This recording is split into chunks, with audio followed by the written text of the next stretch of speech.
Sir ತಗ್ life ಏನು sir ಹಂಗಂದ್ರೆ ತಗ್ life ತುಕಾಳಿ life ನಂಗೆ ಬೇಡ.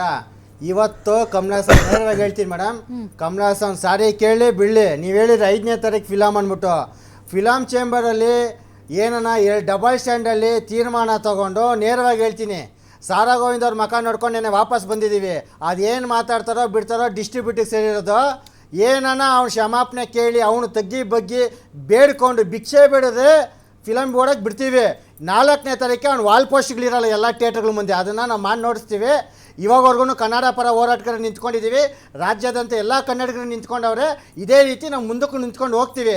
ಯಾರು ಬರಲಿ ಬಿಡಲಿ, ಇಲ್ಲ ಫಿಲಮ್ ಚೇಂಬರ್ ಇರಲಿ ಬಿಡಲಿ, ಇಲ್ಲಾಂದರೆ ಫಿಲಮ್ ಹೀರೋ ಹೀರೋಯಿನ್ಗಳು ನಮ್ಗೆ ಸಹಕಾರ ಕೊಟ್ಟಲಿ ಬಿಡಲಿ, ಯಾವತ್ತಿಂದನೂ ಹೋರಾಟಗಾರರು ಮುನ್ನುಕ್ಕೊಂಬರ್ತಿದ್ವಿ, ಮಾಡೇ ಮಾಡ್ತೀವಿ. ಕ್ಷಮಾಪಣೆ ಕೇಳಿಲ್ಲ ಅಂದರೆ ನಿಂಗೆ ತಕ್ಕ ಪಾಠ ಕಲಿಸಿ ಸರ್ ಹೆಂಗಾಗೋಗಿದೆ ಅಂದರೆ ಯಾವುದೇ ಪ್ರಮೋಷನ್ ಆಗಲಿ ಸರ್ ಕನ್ನಡದ ಬಗ್ಗೆ ಮಾತಾಡಬೇಕು. ಈಗ ನೋಡಿ ಬೇಕಾದ್ರೆ ನಮ್ದು RCB ಎಷ್ಟು ಸರಿ ಸೋತ್ರು ನಾವು RCB ಸೋತ್ರು ಗೆದ್ರು RCB ಅಂದ್ರೆ ನಮ್ಗೆ ಅಷ್ಟು ಬದ್ಧತೆ ಇರುತ್ತೆ. ಅದನ್ನ ಕೆಣಕದು ಯಾಕೆ ಹೇಳಿ, ಇವ್ರು ದೊಡ್ಡವರಾಗಕ್ಕೆ, ಇವ್ರ ಸುದ್ದಿಯಲ್ಲಿ ಇರಕ್ಕೆ, ಇವ್ರ ಪ್ರಮೋಷನ್ಗೆ ಗೊತ್ತು ಅವ್ರಿಗೆ. ನಮ್ಗೆ ಕನ್ನಡ ಅಂದ್ರೆ ನಮ್ಗೆ ಹರಿತಾ ಇರೋದು ರಕ್ತ ಅಲ್ಲ ಕನ್ನಡ ಅಂತ ಕೆಳಕಿದ್ರೆ ನಾವು ದೊಡ್ಡ ಮನುಷ್ಯರಾಗ್ತೀವಿ ಅಂತ ಇವ್ರಿಗೆ ಗೊತ್ತಾಗ್ಬಿಟ್ಟಿದೆ ಇವ್ರಿಗೆಲ್ಲರೂ. ಈಗ ನೋಡಿ, ಕಮಲಾಸನ್ ಅವರು ಕರ್ನಾಟಕ ಜನತೆ ಅಂತ ಯಾಕೆ ಹೇಳ್ತೀನಿ ಗೊತ್ತಾ, ನಾನು ಕರ್ನಾಟಕದಲ್ಲಿ ತಮಿಳ್ನವರು ತೆಲುಗುವರು ಇದ್ದಾರೆ, ಮರಾಠಿ ಎಲ್ಲ ಭಾಷೆಗಳಿದ್ದಾರೆ. ಇದು ಸರ್ವಜನಾಂಗ ಶಾಂತಿಯ ತೋಟ ಕರ್ನಾಟಕ. ಅದೇ ಅವರು ಯಾವತ್ತೂ ಅವ್ರ ಮಾತೃಭಾಷೆನ ಅಥವಾ ಅವರು ರಾಜ್ಯದ ಭಾಷೆನ ಯಾವತ್ತೂ ಹೇಳಿಲ್ಲ. ಅವ್ರು ಇಲ್ಲಿ ವಾಸ ಮಾಡೋದು ಶುರು ಮಾಡಿದ್ಮೇಲೆ ನಮ್ಮದು ಕನ್ನಡ ಅಂತ ಹೇಳ್ತಾರೆ. ಅದಕ್ಕೆ ನಾವು ಗೌರವ ಕೊಡ್ತೀವಿ. ಆದರೆ ಕಮಲಾಸನ್ ಅವರಿಂದ ಕರ್ನಾಟಕದಲ್ಲಿ ಏನಾದರೂ ಶಾಂತಿ ಭಂಗ ಆದರೆ ಅವ್ರ ಮೇಲೆ ಕ್ರಮ ಜರುಗಿಸೋಕ್ಕೆ ನಾವೆಲ್ಲ ವಕೀಲರ ಸಮೂಹದಿಂದ ರಾಜ್ಯ ಸರ್ಕಾರಕ್ಕೆ ಒತ್ತಡ ತಂದು, ಅದು ಯಾರು ಫಿಲಮ್ ಪ್ರೊಡ್ಯೂಸ್ ಮಾಡ್ತಾರೆ, ಫಿಲಮ್ ಡಿಸ್ಟ್ರಿಬ್ಯೂಟ್ ಮಾಡ್ತಾರೆ, ಅವ್ರು ನಷ್ಟ ಕಟ್ಕೊಡ್ಬೇಕಾಗುತ್ತೆ. ಎಚ್ಚರಿಕೆ ಕೊಡ್ತಾ ಇದ್ದೀವಿ ನಾವು. S Kumar sir. ಮೇಡಮ್, ಈಗ ಸಂಘಟನೆಯವರು ಹೇಳಿದ್ದಾರೆ, ನಮ್ಮ ಲಾಯರ್ ಸಾಹೇಬ್ರು ಹೇಳಿದ್ದಾರೆ, ನಮ್ಮದೇನು ವಿಶೇಷ ಇಲ್ಲ. ಇಲ್ಲಿ ಇಡೀ ವಿಶ್ವಕ್ಕೆ ಕನ್ನಡ ನಂಬರ್ 1. ಇಡೀ ವಿಶ್ವದಲ್ಲಿ ಯಾವ್ದಾರು ರಾಜ್ಯಕ್ಕೆ ಬಾವುಟ ಇದ್ದರೆ ಅದು ನಮ್ಮ ಕನ್ನಡ ತಾಯಿಗೆ ಮಾತ್ರ, ಕನ್ನಡಾಂಬೆಗೆ ಮಾತ್ರ.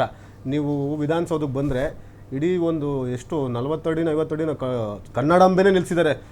ಗೆಸ್ಟ್ಗಳು ಬಂದು ನೋಡೋಗ್ತಾ ಇರ್ತಾರೆ. ನಾನು ಯಾವಾಗಲೂ ವಿಧಾನಸೌಧ ಹೋಗ್ತಾ ಇರ್ತೀನಿ, ಸಿಕ್ಕಾಬಟ್ಟೆ ನಮ್ಮ ಕನ್ನಡ ತಾಯಿ ಥರ ಸುಂದರವಾದ ಕನ್ನಡ ಇಲ್ಲಿ ಇರುವಂಥ ರಸವದೌತಣ ಎಲ್ಲೂ ಇಲ್ಲ. ಇಲ್ಲಿ ನೀವು ಹೇಳ್ದಂಗೆ ನಾವು ಸಮಾಧಾನವಾಗಿದ್ದೀರಿ, ಕೆಣಕಬೇಡಿ. ತಪ್ಪಾಯಿತು ಅಂತ ಬಂದು ತುಂಬ ತಲೆ ಬಗ್ಗಿಸಿ ಕ್ಷಮೆ ಕೇಳಿದ್ರೆ ನಿಮ್ಗಿಲ್ಲಿ ನೆಲೆ ಇಲ್ವಾ? ಸಂಘಟನೆಯವ್ರಿಗೆ ನಮ್ಮ ನಿರ್ಮಾಪಕರ ಪರವಾಗಿ ಎಲ್ಲರೂ ಬೆಂಬಲ. Thank you very much. ತಾವೆಲ್ಲರೂ ಇಷ್ಟೊತ್ತು ಕಾರ್ಯಕ್ರಮದಲ್ಲಿ ಭಾಗವಹಿಸಿದ್ರಿ. ಒಂದಂತೂ ಸತ್ಯ, ಟೈಮ್ ಏನು ಕೊಟ್ಟಿದ್ರೆ ಮುಗಿದೋಗಿದೆ. ಅದಾಗ್ಯೂ ನೀವು ಸಿನಿಮಾ ಬಿಡುಗಡೆ ಮಾಡಿಸೋದಕ್ಕೆ ಏನಾದರೂ ಇನ್ನಿಲ್ಲದ ಪ್ರಯತ್ನ ಮಾಡಿದರೆ ಕರ್ನಾಟಕದ ಜನ ಮಾತ್ರ ಸುಮ್ಮನೆ ಬಿಡಲ್ಲ. ನಂಬರ್ 1. ನಂಬರ್ 2, ರಮ್ಯಾ ಮೇಡಮ್ ಅವರು ಇನ್ಮೇಲಾದರೂ ಒಂದು ಸ್ವಲ್ಪ ನೋಡಿ ಮಾಡಿ ತಾವು ಪೋಸ್ಟ್ಗಳು ಹಾಕೋದು better. Number 3, Shivanna, this is high time ನೀವು ಮಾತಾಡಬೇಕು. ಎಸ್, ಇದು ಇದೀಂತ ವಿಶೇಷ. ಗ್ಯಾರಂಟಿ ನ್ಯೂಸ್, ಸುದ್ದಿ ಖಚಿತ, ನ್ಯಾಯ ನಿಶ್ಚಿತ.